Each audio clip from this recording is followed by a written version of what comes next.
Geceleri horlayanlar ekran başına. Basit horlama dediğimiz üst solunum yolundaki dokuların titreşimleriyle oluşan, uykuda oluşan seslere basit horlama diyoruz. Basit horlama sırasında uykuda soluk alıp vermemizde bir kesinti olmuyor. Kişiler sadece horlama sesi çıkarıyor.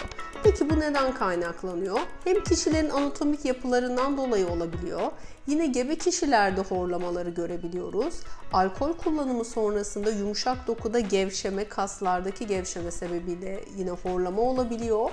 Kronik sigara kullanımı olan ve özellikle boğaz, boyun bölgesi oldukça yağlı, kilolu kişilerde horlamayı sıkça görebiliyoruz.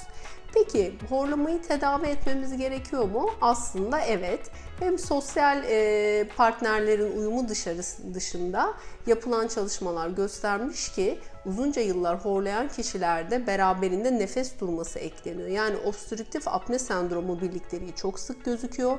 Yine bu kişilerde kalp damar sağlığı olumsuz etkileniyor ve boyun damarlarında da yine sertleşmeler, daralmalar gözlenebiliyor.